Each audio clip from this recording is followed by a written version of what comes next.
Bună, dragii mei, bine ați venit la previziunile pentru energia lunii iunie. Acestea se aplică pentru toți cei care au ascendentul, soarele și luna în pești. În prima parte încep cu descrierea tranzitelor astrologice și apoi vedem ce ne spune energia prin oracol, prin cărțile de tarot, dar și prin talismane. Vă doresc tuturor vizionare plăcută și o lună minunată. Iunie aduce evenimente care lucrează pe această axă, corp și vis, prezență și retragere, eu și colectivul invizibil. Pe fundal, Saturn și Neptun, în berbec fiind, continuă lucrarea lor pe casa a doua, banii câștigați din muncă proprie, valoarea proprie, resursele. Pentru voi, această tranzitare este una dintre cele mai delicate posibile. Neptun este guvernatorul vostru în casa banilor, poate dizolva conturile financiare, le poate scurge, banii vin și pleacă misterios, valoarea proprie pare să oscileze, sursele de venit pot fi neclare sau pot veni din canale invizibile. Artă, muncă, lucruri spirituale, mediul online. În timp ce Saturn, în același semn, în berbec pe casa a doua, cere structură, maturitate, disciplină financiară, claritate în cifre, angajament și responsabilitate. Tensiunea dintre aceste două arhetipuri, Neptun și Saturn, este o lecție importantă, fără dar și poate, pentru voi pe zona financiară. La început de lună, Mercur, planeta gândirii, și-a început tranzitul prin rac, în cazul vostru pe casa a cincea. Mintea se mută în zona creativității, a iubirii romantice, a copiilor, a expresiei de sine și a jocului. Mercur pe casa a cincea în rac aduce o gândire afectivă, emoțională, jucăușă, romantică. Conversațiile importante din prima parte a lunii se vor purta cu oamenii iubiți, cu ai voștri copii, colaboratori creativi. Ideile creative se descarcă din memorie, din senzație, din simțire, din vis, nu dintr-un concept. Este o perioadă bună pentru a scrie texte de iubire, este o perioadă pentru a crea emoție, pentru a vorbi cu cineva drag din inimă. Atenție că Mercur în rac este și un Mercur emoțional care se atașează și nu prea știe să dea drumul atunci când este nevoie. Apoi Venus, zeița iubirii, cea care guvernează banii și relațiile deopotrivă, își începe tranzitul prin Leu în casa a șasea și este o energie magnetică care se mută în zona rutinei, a muncii zilnice, a sănătății. Pentru voi, Venus în Leu pe casa a șasea aduce o calitate caldă, magnetică, regală în zona cotidiană. În ceea ce privește colegii de la locul de muncă care pot fi mai plăcuți, rutine care înfloresc, plăcerea descoperită în obișnuință, în rutina voastră, o atenție pentru corp deosebită. Este o perioadă bună pentru a vă reorganiza ritmul zilnic, pentru a începe un program de îngrijire personală, pentru a aduce artă și frumos în lucrurile mici. Venus în casa a șasea în Leu aici spune în felul următor: iubește rutina, ce este mic, ce se repetă, concretul, pentru că îți va fi bine. Poate fi și o relație de iubire care vine prin intermediul colectivului de la locul de muncă. Apoi se produce evenimentul de lună nouă din Gemeni pe casa a patra, iar asta înseamnă că o sămânță nouă se plantează în zona casei, a familiei, a rădăcinilor. Această lună nouă pentru voi, cu Uranus deja în Gemeni aici pe casa a patra, are în ea o vibrație de schimbare bruscă în zona casei, în zona familiei. Pot apărea mutări neașteptate, restructurări de familie în sensul că cineva se poate muta, poate locui în altă parte, decizii bruște despre locul în care locuiți, oameni noi care intră în spațiul vostru intim, începând de acum. Uranus aici în casa a patra în Gemeni înseamnă că în următorii ani temelia voastră trece printr-o revoluție, iar această lună nouă este practic declanșatorul. Lucrurile care se inițiază sau care încep acum au amprenta unei noi temelii, unei noi direcții. Apoi Chiron intră în Taur. Chiron este arhetipul rănii eterne și intră în Taur pe casa a treia. Acesta este un eveniment foarte important pentru tine. Pleacă din berbec, unde a lucrat ani la rând, pe casa a doua, pe zona banilor și a valorii proprii, alături de Saturn și de Neptun, care încă sunt acolo, și intră în Taur, pe casa a treia, unde avem mentalitatea, vocea, scrisul, comunicarea, frații, familia extinsă, mediul tău înconjurător, și se închide un mare ciclu de vindecare a relației tale cu valoarea ta. Se deschide însă un ciclu nou, vindecarea vocii și oportunitatea să-ți schimbi mentalitatea, modul în care gândești.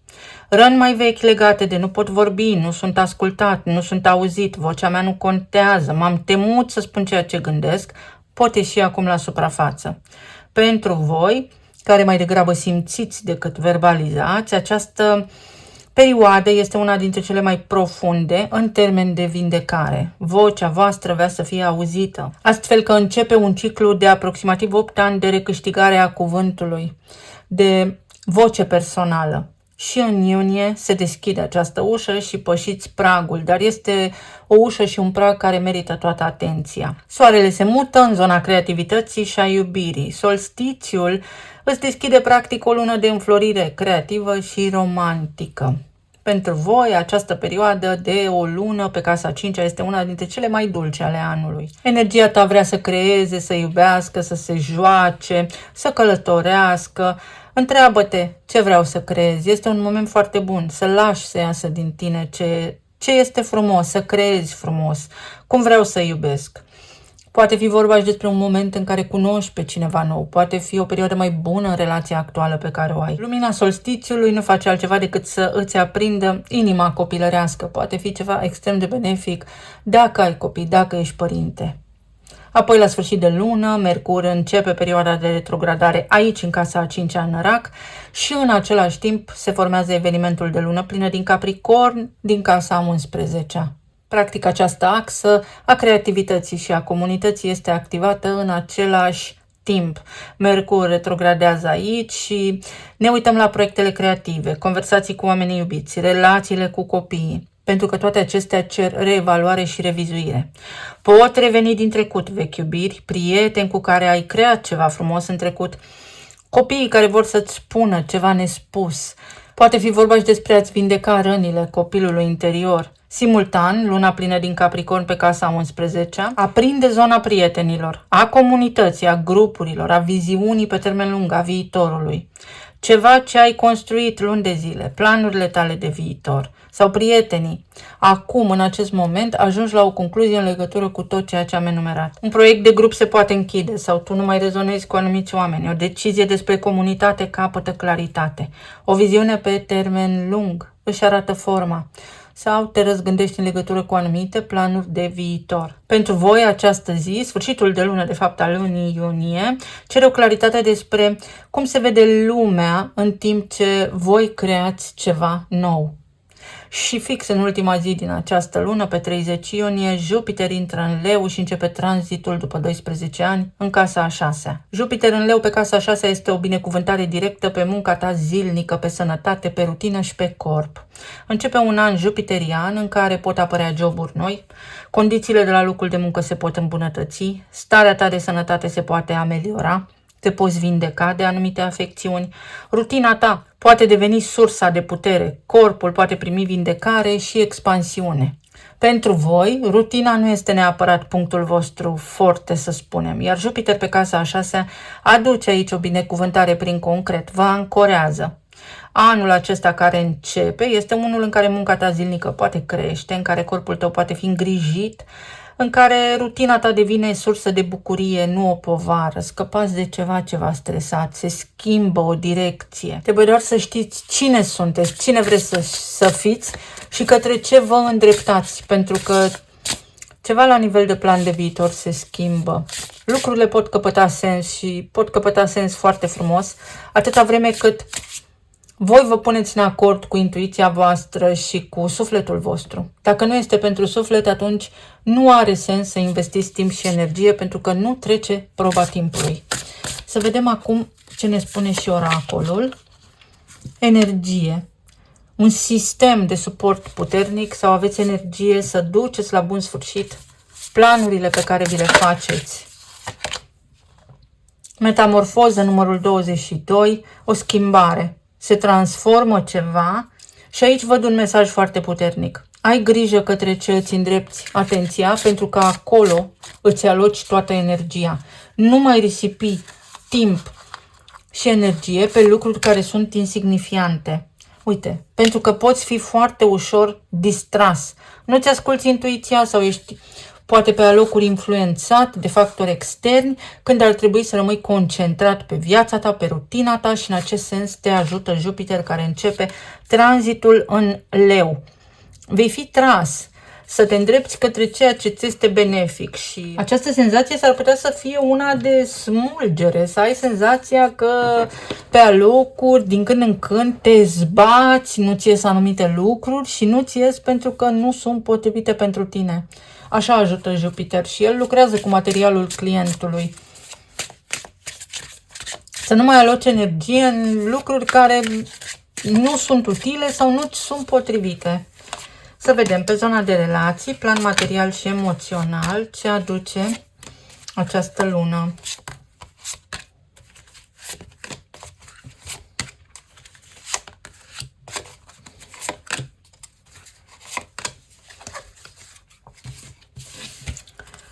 În relații, spânzuratul, nebunul, diavolul, 6 de cupe și 4 de spade.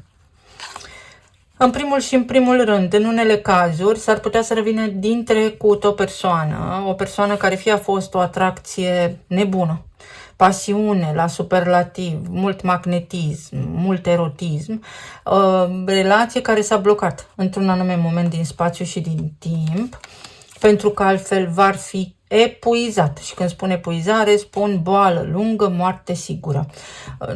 Metaforic, desigur. Dacă au existat acolo impedimente, au fost din cauza lipsei de maturitate. L-ați avut pe Saturn 3 ani pe casa 1, l-ați avut pe Neptun 12 ani pe casa 1. Asta înseamnă că s-ar putea să fi fost iluzii, proiecții sau să fi fost ceva unilateral. Acum persoana respectivă se poate întoarce din drum, mai matură, mai responsabilă, acesta este Saturn în Berbec, sau va mai fi o reîntoarcere pentru a vă fi vouă testată valoarea personală, pentru că acum Saturn este în Berbec pe casa a doua, dar și Neptun este în Berbec pe casa a doua. Te unești, te dizolvi în cineva anume sau ești tu de sine stătător complet și această persoană vine ea de sine stătătoare completă. Energia acum vă spune în felul următor, nu te grăbi, ia timp de gândire, analizează, dar nu prea mult. Ar fi trebuit deja să știi răspunsul, să fii suficient de matur încât să știi să pui graniță personală. Pentru alții dintre voi poate apărea o nouă oportunitate în relațiile de iubire și de această dată să fiți feriți de toxicitate. Dar va trebui să dați dovadă de discernământ înainte de a vă aventura, de a vă exalta în noua relație de iubire, pentru că s-ar putea să fie o distragere, tocmai pentru că voi aveți tendința de a fi visători. Aveți protecție, spânzuratul este cartea peștilor și peștii sunt clasic guvernat de Jupiter, adică Jupiter vă protejează, Neptun spune da, mare iubire, poezie, artă, nebunie, dar să nu fie exact ceea ce trebuie, să fie așa ca un film în imaginația voastră.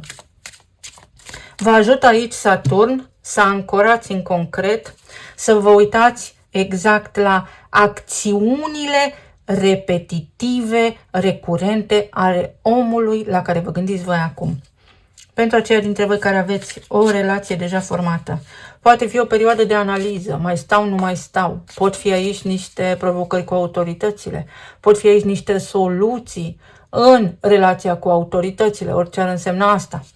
Se deblochează ceva în acest sens și puteți păși către noi orizonturi. 9 de spade.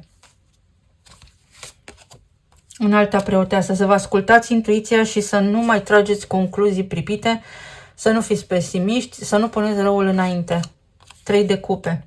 Să găsiți un echilibru între visare și tristețe, între speranță, între agonie și extaz, ca să zic așa.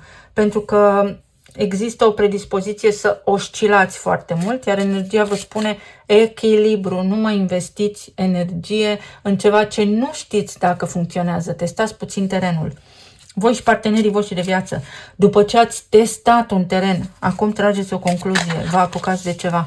Uite, pajul de monede. Potențial există de relație nouă, de împăcare, există potențialul să meargă lucrurile mai bine în relația voastră, există potențial să aveți copii, să aveți o relație bună cu ai voștri copii, însă trebuie extrem de multă maturitate și responsabilitate. Cine se întoarce din trecut, se întoarce să testeze terenul. și de acolo va depinde doar de voi cât de maturi și responsabili sunteți, dacă acceptați sau nu.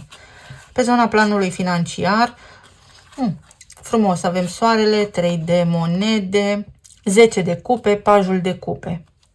Mentalitatea voastră, să lucrați un pic la conceptul de stimă de sine și la rănile copilăriei, să îndrăzniți. Să îndrăzniți să iubiți, să îndrăzniți să faceți ce iubiți, pentru că vă aduce împlinire. Așa, precum o face un copil, fără să se îndoiască. În alte cazuri, uite că Saturn vă ajută de la zi la zi, cărămidă peste cărămidă, să obțineți acea stabilitate financiară de care aveți mare nevoie. Puteți atinge niște obiective, dacă aveți un ideal.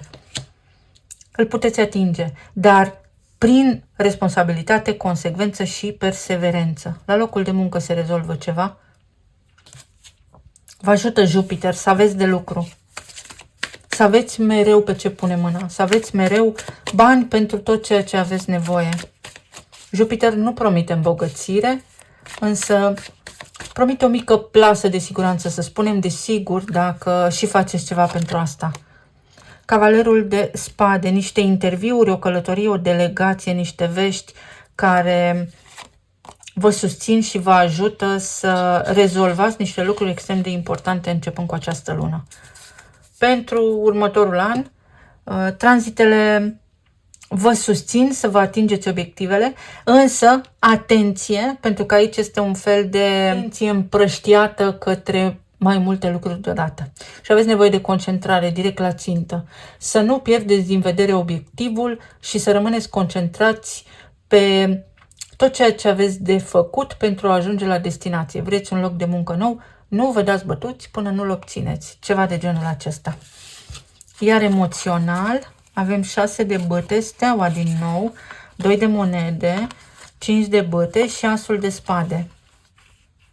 Emoțional vi se spune că trebuie să depuneți un pic de efort, să faceți tot posibilul pentru a vă atinge obiectivele. Pentru că aici s-ar putea să fiți propriul vostru dușman. Sau s-ar putea să aveți în jur niște oameni cu care sau cărora să le spuneți planurile voastre și planurile voastre nu se îndeplinesc pentru că aveți încredere în cine nu trebuie. Înainte să începeți ceva, nu mai spuneți nimănui ce aveți de gând și ce aveți de gând să faceți, planurile voastre. Nu mai dezvăluiți nimic. Îl aveți pe Pluton în retrogradare în casa a 12-a și casa a 12-a este precum urmântul. Tace, face după culise, știi doar tu și atât. Și vei vedea că lucrurile iau o întorsătură favorabilă pentru tine. O comunicare, un succes, un loc de muncă, o nouă linie de destin, dar trebuie să fie în urma deciziei tale. Analizează tu cu tine. Gândește-te tu cu tine. Sau, dacă vrei să ceri sfatul, cere sfatul doar acelei persoane pentru care tu garantezi că este de încredere. Dar nici măcar așa. În perioada ce urmează, vi se recomandă să știi doar tu și vântul. Poate fi un examen, o certificare. Poate fi ceva extrem de bun aici. Un succes, o diplomă. Ceva se monetizează. Niște bani din creativitate, niște bani dintr-un hobby. Un hobby sau niște cursuri pe care le-ai făcut cândva. Asul de spade din nou. Te întâlnești cu cineva, începi niște proiecte, pui la cale niște planuri. În alta preoteasă, dar trebuie să știi doar tu. Nu spune nimănui despre asta, incredibil. 10 de bâte, pentru că altfel îți va fi mai greu. Oricât de greu ți-ar fi, să știi doar tu. Și uite, așa ți se întâmplă lucrurile. În alte cazuri poate fi vorba despre o relație de iubire, care se poate relua, da, dar trebuie să te asiguri că rezonezi cu această persoană și că sunteți pe aceeași lungime de undă, că ce vrei tu, vrea și această persoană. Dacă unul dintre voi vrea un pic mai mult, nu se poate. Trebuie să vreți la fel, să gândiți la fel, să aveți aceeași linie de destin, același sens, aceeași direcție în viață. Dar este o energie extrem de bună pentru voi. Lăsați stresul deoparte, nu vă ajută. Talismanele. Știu că este mai ușor de spus, dar dacă vă apare aici, înseamnă că aveți capacitatea să o faceți. A căzut un talisman pe jos, revin imediat. A căzut inițiala S. Iar asta spune în felul următor. Nu mai merge pe aceeași potecă pe care ai mers anterior. Nu repeta istoria. Nu mai face ca înainte. Deja ești într-un punct în care ar fi trebuit să înveți ceva din experiența ta. Ești din spirală. Poți avea senzații extrasenzoriale, vise lucide. Uite, atenție la cât cheltuiți. Atenție la cheltuieli. Banii vin către voi, dar energia lui Neptun vă face să risipiți repede. Folosiți energia lui Saturn să puneți bani deoparte, să apreciați banii sau să învățați să îi gestionați. Pentru că nu faptul că nu faceți bani este problema, faceți. Nu știți să-i țineți. Relaxați-vă. Cum vedeți niște bani, repede inconștient îi cheltuiți.